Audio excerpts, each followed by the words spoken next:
Good morning, everyone. Thank you, Professor Karen, for that kind introduction. And so it's a pleasure to be here. Thank you to the organizers for inviting me to speak today. Okay, so over the next 20 minutes or so, I'll walk you through what mammograms, specifically mammographic density, can tell us about breast cancer risk in Asian women. So I walk through some of the findings that we have from Malaysian cohorts that my colleagues at Cancer Research Malaysia and I have been working on for the past decade or so.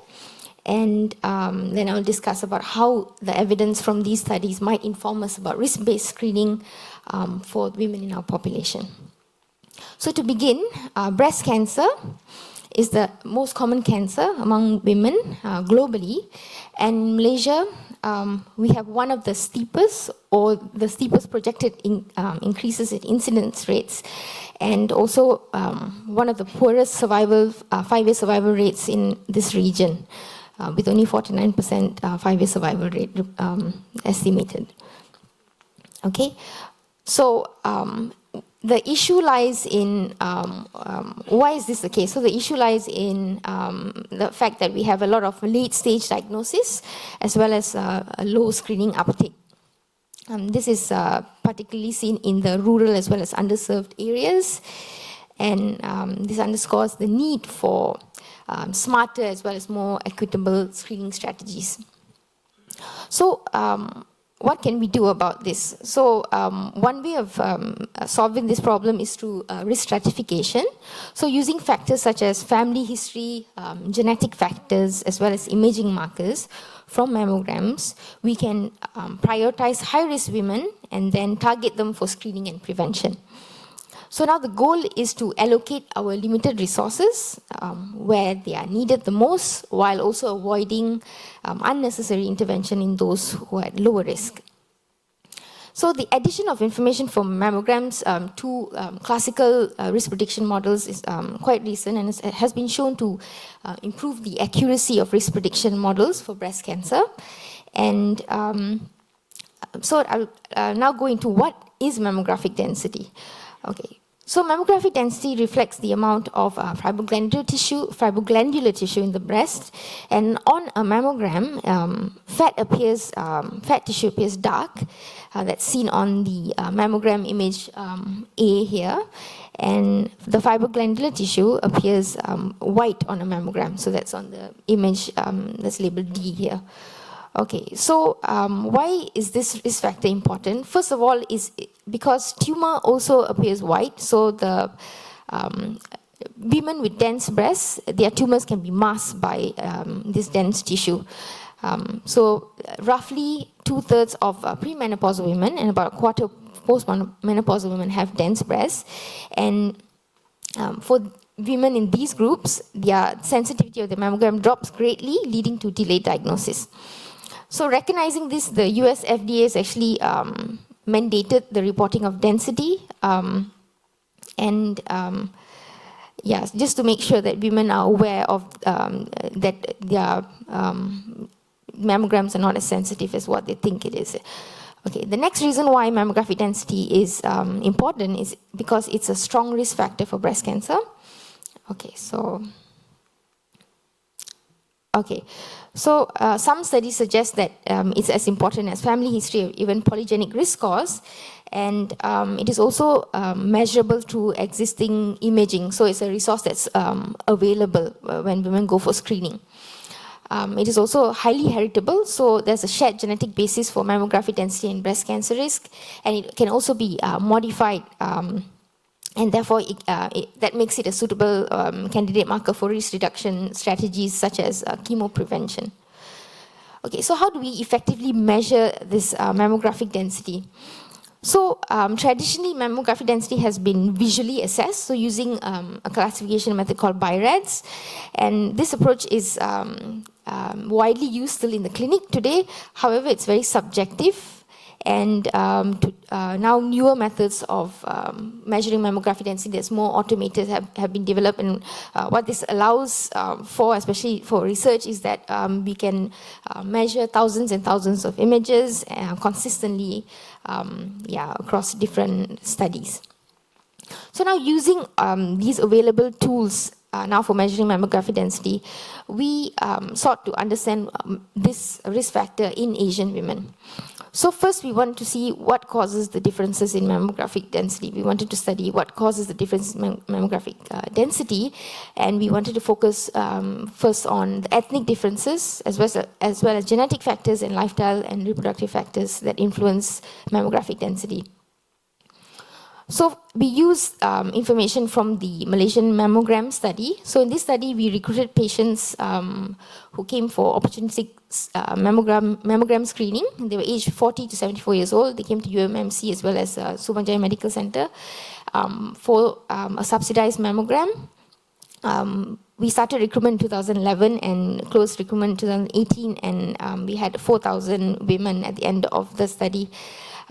We used the blood samples, the mammograms, and questionnaire data from the women in this study to ask what are the ethnic differences, genetic factors, as well as lifestyle and reproductive factors associated with mammographic density in our population. Okay, so the first study that we conducted was, we looked at the differences in mammography density comparing Chinese, Malay, and Indian women in the country. We adjusted for age and BMI because those are confounding factors for mammography density. We found that Chinese women have a higher percent density, and that reflects the higher incidence of breast cancer seen in the Chinese population.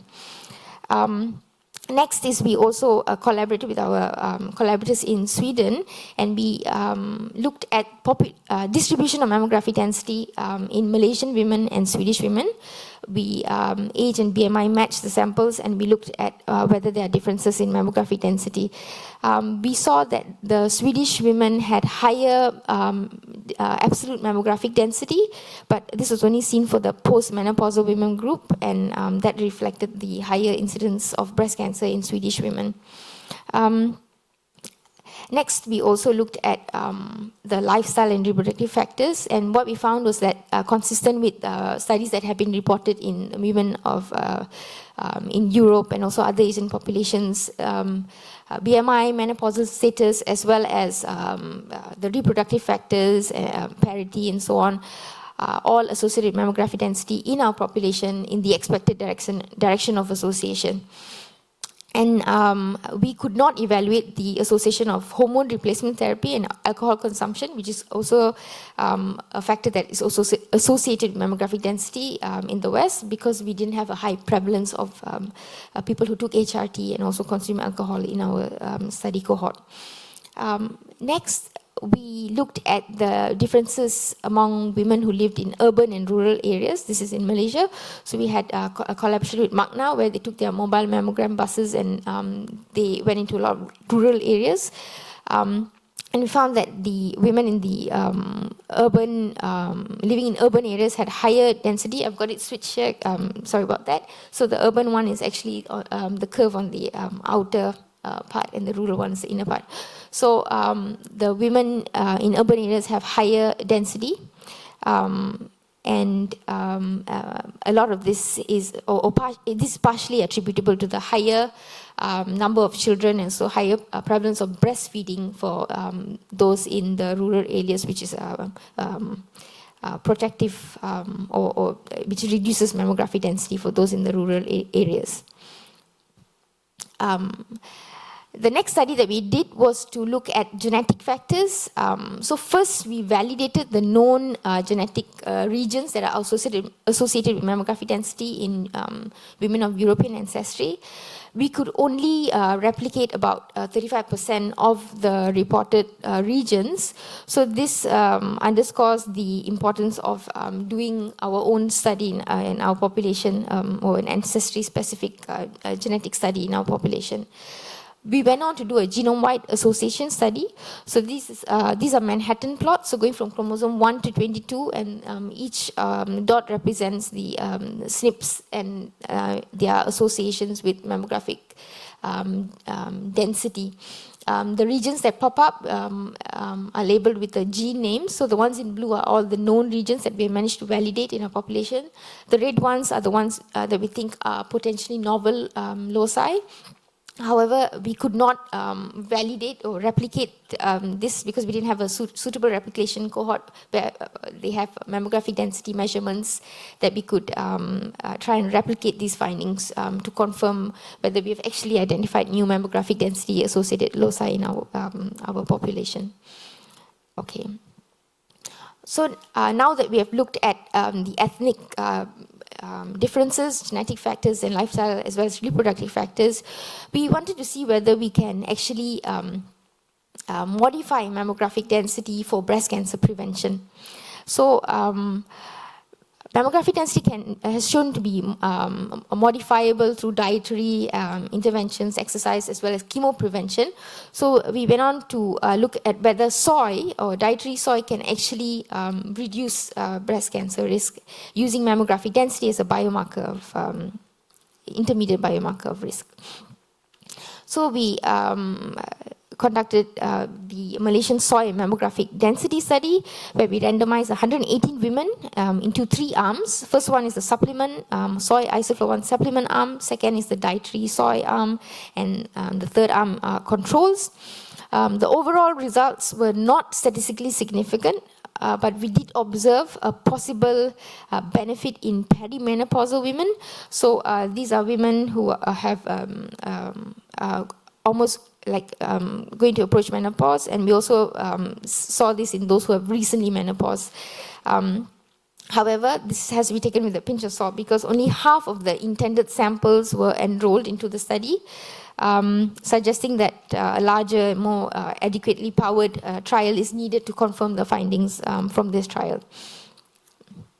Okay, so now that we've shown that mammographic density varies by ancestry, lifestyle, as well as, and potentially diet, we wanted to see how strongly does it predict actual cancer risk in Malaysian women. So we went on to do a case control study.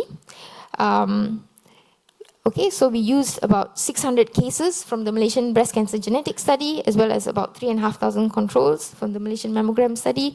And we assessed density using automated measures of density from softwares Stratus and Volpara. And after adjusting for after matching for ethnicity and age, and also adjusting for potential confounding factors, our logistic regression analysis showed associations with density. So yeah, I don't expect you to look at each of the odds ratios. I just summarize everything in this yellow box here. So we found that mammographic density measured by the area-based density measurement that we use, Stratus, was significantly associated with breast cancer risk in Malaysian women. And percent density had odds ratios of 2, which is similar to what's been reported in large meta-analysis in the West as well. Non-dense areas seem to be protective, and this was not seen in postmenopausal, but was apparent in premenopausal women. And we also found similar trends when we use volume-based density measurements for the women in our population. So, to summarize this finding, I'd just like to say we managed to validate mammographic density as a predictive marker of risk for women in our population. Okay, so to summarize my talk so far, so mammographic density has been shown to vary by ethnicity, lifestyle, as well as genetic background, and the patterns that we saw mirror the patterns that we see for breast cancer incidence. We think that further research is needed before we can confirm using soy for breast cancer prevention, and genetic studies are needed for the Asian population. And we also found that mammographic density is strongly associated with breast cancer risk for women in our population. So where do we go from here? So moving on from mammographic density, there are also other features in the mammogram that can inform us about risk of developing breast cancer. So a lot of AI studies have come up with image analysis methods that have shown other features on the mammogram that can actually be more predictive of risk. And in the US, actually, they've validated in 70,000 women and FDA has approved the use of Clarity Best for 5-year risk prediction of breast cancer for women attending screening. So this is an emerging thing at the moment, and we would like to actually see if we can use AI methods for improving risk prediction for breast cancer in our population. And eventually we also want to see whether combining information from mammograms as well as the classical breast cancer risk factors as well as genetic factors, whether we can combine all of this and come up with a very accurate risk prediction model for breast cancer risk and for women in our population. Okay, so just to conclude, mammography density offers a unique opportunity for personalized screening in Malaysia. It is a measurable risk factor, it is a meaningful risk factor, as well as it's becoming increasingly actionable in clinical risk assessment. With that, I'd like to thank all of my mentors, supervisors, collaborators, everybody who has taken part in the Malaysian mammogram study, Malaysian breast cancer genetic study, the MISO study, and of course, last but not least, all our funding bodies for giving us the funds to do this work. And I would also like to thank you for your attention today. Thank you very much.